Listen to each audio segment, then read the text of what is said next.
When I went to my wife Linda's graduation ceremony, I was shocked. I expected to see Dr. Linda Wilson, psychology professor, being honored. Instead, she was listed among the staff as Linda, custodial department. For 10 years, she had lied to me about being a doctor. My name is James Wilson. I'm 44 years old, and I just discovered that the woman I'd been married to for a decade had built our entire relationship around a completely fabricated professional identity. But what I learned about Linda's systematic deception would prove that her fake doctorate was just the beginning of a web of lies that had affected every aspect of our marriage, our finances, and our social life. Standing in the auditorium of Central State University, reading the staff recognition program that listed my wife among custodial workers rather than faculty members, I felt like I was experiencing a complete break from reality. According to this program, Linda Wilson was being recognized for 10 years of dedicated service in maintaining campus cleanliness and supporting student learning environments. But according to everything Linda had told me about her career, she was Dr. Linda Wilson, an associate professor of psychology who had earned tenure, published research papers, and taught graduate-level courses in cognitive behavioral therapy. The woman sitting beside me in her cap and gown, who I'd driven to what I thought was her academic recognition ceremony, was apparently being honored for mopping floors and emptying trash cans, not for advancing the field of psychology. "Linda," I whispered as the ceremony continued, "why does this program say you work in custodial services?" "It's a mistake," she whispered back, not taking her eyes off the stage. University administration is always mixing up departmental listings. But as the ceremony progressed, and I watched Linda receive her recognition certificate, I noticed that all the actual professors were seated in a different section, wearing different colored hoods on their gowns, and being honored with much more elaborate language about their academic achievements and scholarly contributions. Linda was in the section with food service workers, maintenance staff, and other support employees. Her certificate was for years of service, not for academic accomplishments. The drive home from the ceremony was awkward and tense. I had questions that I couldn't quite formulate, suspicions that seemed too outrageous to voice. "So that was nice," I said, trying to process what I'd witnessed. 10 years at the university. Yes, time really flies when you love what you do.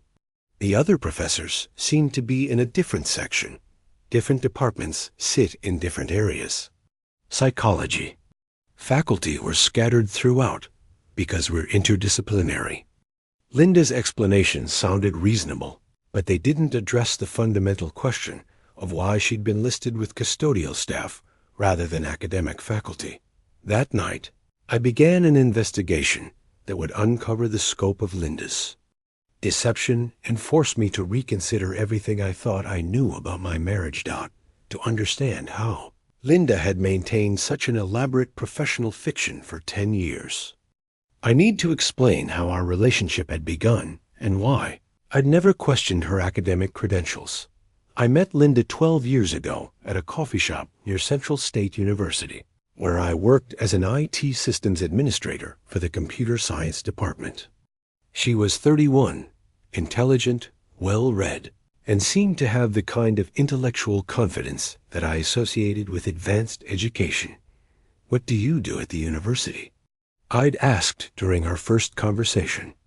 "I'm working on my doctorate in psychology," she'd said, "focusing on cognitive behavioral therapy and anxiety disorders."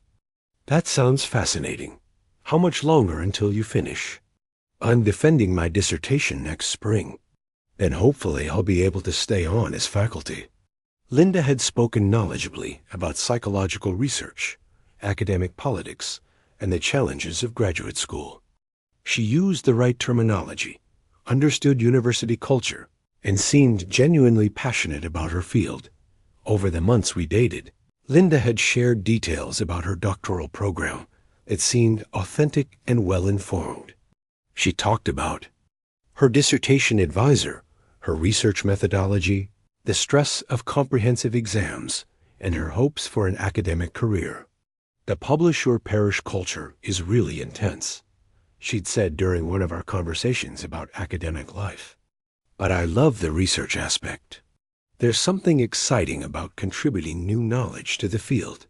When Linda had successfully defended her dissertation and earned her PhD, I'd been proud and supportive. The graduation ceremony had been small and intimate, and I'd been happy to celebrate her achievement. "Dr. Wilson," I'd said, kissing her after the ceremony, "I'm so proud of you." "It feels surreal," she'd replied. 10 years of school, and now I'm finally done." Shortly after graduation, Linda had been offered what she described as a tenure-track position in the psychology department at Central State University.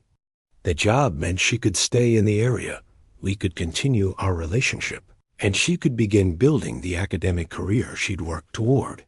"It's not Harvard," she'd said about the position, "but it's a good department with supportive colleagues, and the teaching load is reasonable, so I'll have time for research." We'd gotten married 2 years later, when Linda had been working as a psychology professor for over a year. The wedding had been attended by several of her academic colleagues, who had spoken warmly about Linda's contributions to the department and her promising research. "Linda's one of our most dedicated faculty members," I remembered one of her supposed colleagues saying during the reception. "The students love her, and her research on anxiety interventions is really innovative." Throughout our marriage, Linda's academic career had been a central part of our identity as a couple. She worked irregular hours, often staying late at the university for evening classes or research projects. She attended academic conferences, wrote grant proposals, and talked frequently about the challenges and rewards of university life. "Tenure review is coming up," she'd say with appropriate anxiety. "The pressure to publish is really intense right now. Faculty meetings are such a waste of time," she'd complain after supposedly spending hours in departmental discussions about curriculum changes or budget allocations.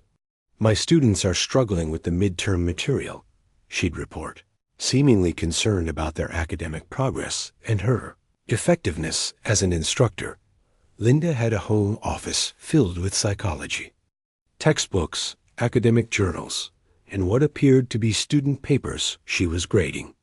She received mail from academic publishers, belonged to professional psychological associations, and maintained the lifestyle and concerns of someone deeply embedded in university culture.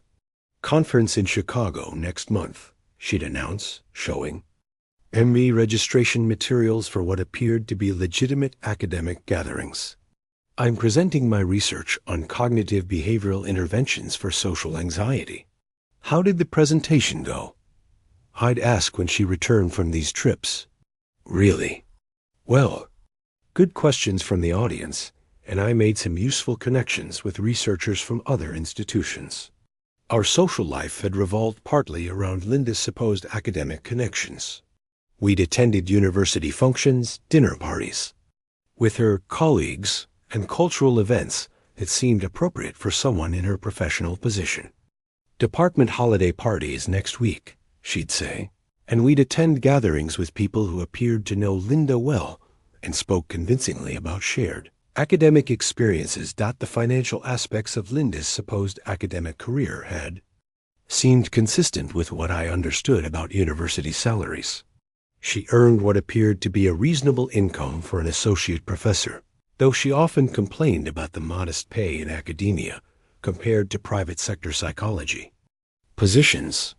"I could make twice as much in private practice," she'd say, "but I love the research and teaching. Money isn't everything."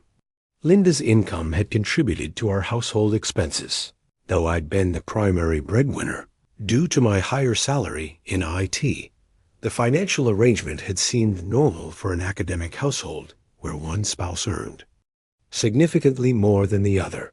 But the discovery at the graduation ceremony that Linda was actually employed in custodial services meant that for 10 years, Every conversation about her academic career, every story about her students and research, every complaint about faculty politics had been completely fabricated.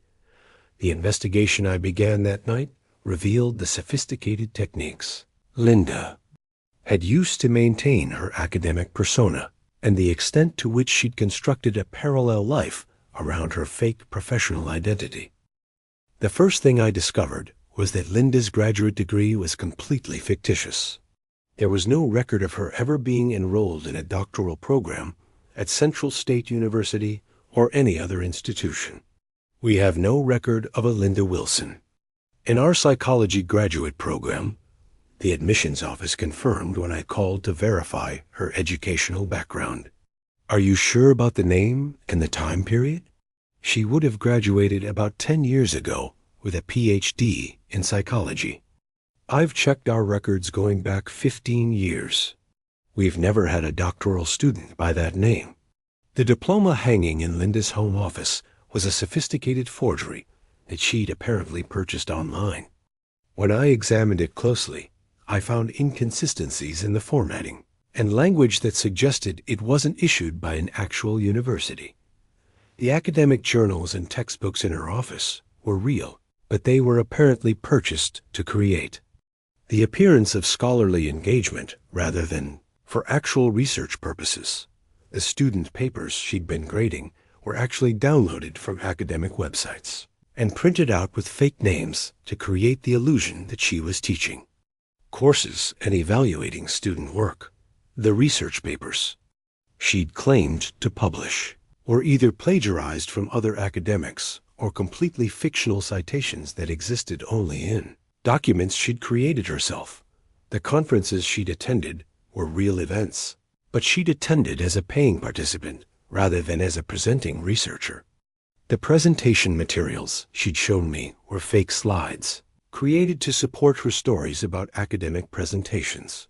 The academic colleagues who had attended our wedding and various social functions were actually her coworkers from the custodial department and their spouses, who had been coached to play roles as psychology faculty members for the evening. Linda asked us to pretend we were professors. One of them later admitted when I contacted him to ask about the deception. She said it was because you were very career-focused and she didn't want you to think less of her for working in custodial services.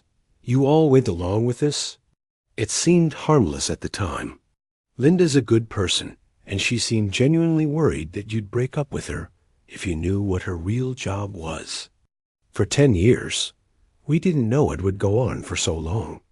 After you got married, it seemed too late to tell the truth without causing a lot of problems. The department holiday parties and faculty gatherings had been elaborate productions, where Linda's custodial coworkers pretended to be academic colleagues for the evening, discussing fake research projects and university politics that Linda had scripted in advance. She would give us talking points before every event, another coworker explained. Like, "Tonight we're discussing budget cuts in the psychology department." And she'd tell us what to say if you asked about our research or teaching. The scope of Linda's deception was so comprehensive that she'd essentially created an alternate reality, where she was the person she wished she could be rather than the person she actually was. But the most disturbing aspect of her deception wasn't the fake career itself. It was the realization that Linda had been ashamed of her actual work and had believed that I would reject her if I knew the truth about her professional life. The confrontation I'd been dreading happened the evening after I'd completed my investigation. "Linda, we need to talk about your job." "What about it?" "I know you work in custodial services, not as a psychology professor." The change in Linda's expression was immediate and devastating. The confident academic persona disappeared, replaced by someone who looked cornered and ashamed. "How long have you known?" "I figured it out after the graduation ceremony." "Linda, why would you lie about something like this for 10 years? Linda was quiet for a long time before answering. "Because I thought you'd leave me if you knew what I really did for work." "Leave you?" "Linda, I fell in love with you, not your job. But you're so accomplished, so educated. You work with professors and researchers every day. I was afraid you'd think I wasn't good enough for you. So you created an entire fake career? It started as just a small lie, and then it kept growing. Every time I wanted to tell you the truth, I was more afraid of how angry you'd be about the lying. The conversation that followed was painful but necessary. Linda explained that she'd been working in custodial services since before we'd met, and that her fabricated academic career had begun as a way to seem more impressive during our early dating conversations.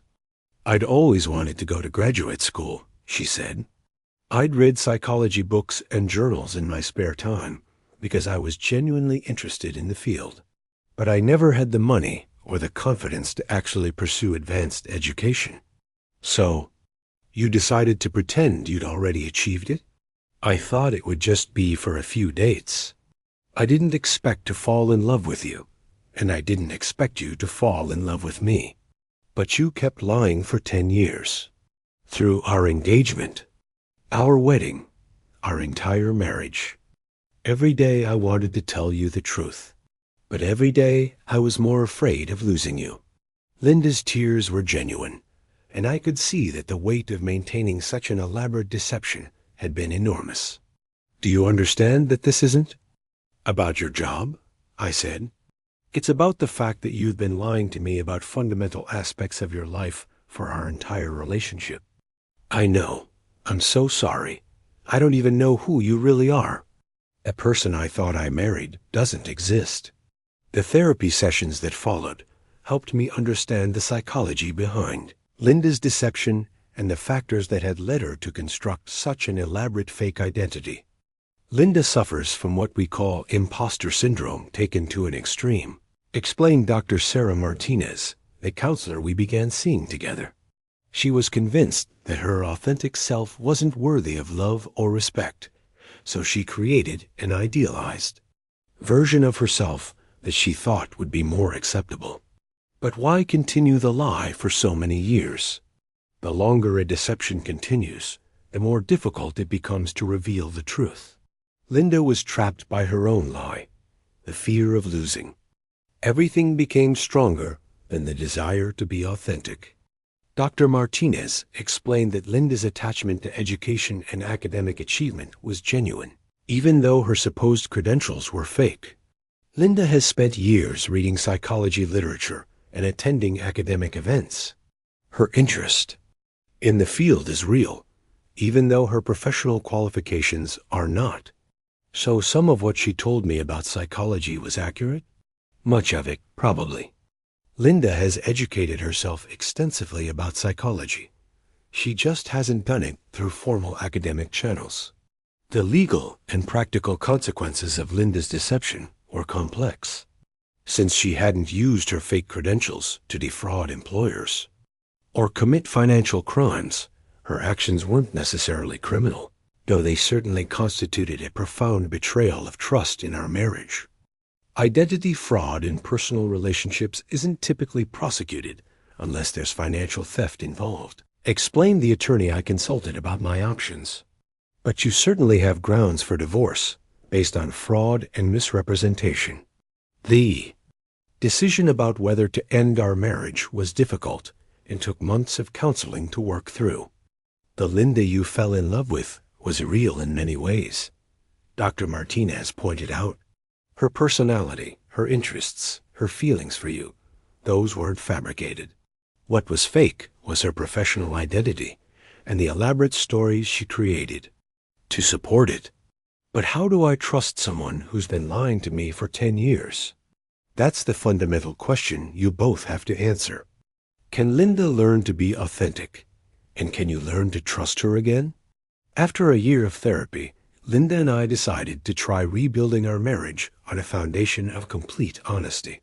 Linda enrolled in community college psychology courses, working toward eventually earning the academic credentials she'd been pretending to have. I want to become the person I claim to be, she said, not to convince you to stay with me, but because I realized that I was living my life based on shame instead of authenticity. Linda kept her custodial job at the university while taking evening classes. She was honest with our friends about her real profession and gradually built genuine relationships based on truth rather than performance. "It's scary," she admitted during one of our conversations about her efforts to live authentically. "But it's also a relief not to have to remember all the lies and keep all the stories straight." 3 years after discovering Linda's deception, our marriage has survived, though it's fundamentally different from what it was before. We've learned to build intimacy based on truth rather than fantasy, and Linda has learned to find value in herself that doesn't depend on impressing others with fake achievements. "I thought I had to be someone extraordinary to deserve love," Linda reflected during one of our recent conversations. "It took almost losing everything to understand that being ordinary and authentic is more valuable than being impressive and fake." Linda is now halfway through a bachelor's degree in psychology, pursuing the education she'd always claimed to have. She's discovered that the actual process of learning is more rewarding than pretending to have already learned. Real achievement feels different from fake achievement, she said after earning her first genuine A in a psychology course. "It's harder, but it's also more satisfying. The experience taught me that people can be motivated to elaborate deception by shame and fear rather than malicious intent." Linda's lie was cruel in its scope and duration, but it came from insecurity rather than a desire to harm me. The most dangerous lies are often the ones people tell because they're afraid of not being good enough, Dr. Martinez observed during one of our final therapy sessions. But the experience also taught me the importance of verification and the danger of accepting impressive stories without seeking some form of confirmation. I wanted to believe that I was married to someone accomplished and impressive. I realized that desire made me less likely to question inconsistencies or ask for verification. The college professor, who had supposedly dedicated her career to understanding human psychology, had actually been too afraid of human psychology to trust that someone could love her for who she really was. Sometimes, the most elaborate deceptions are built not to fool others, but to avoid the fear that our authentic selves aren't worthy of love. And sometimes the most important lesson we can learn is that truth, even painful truth, creates stronger foundations than beautiful lies.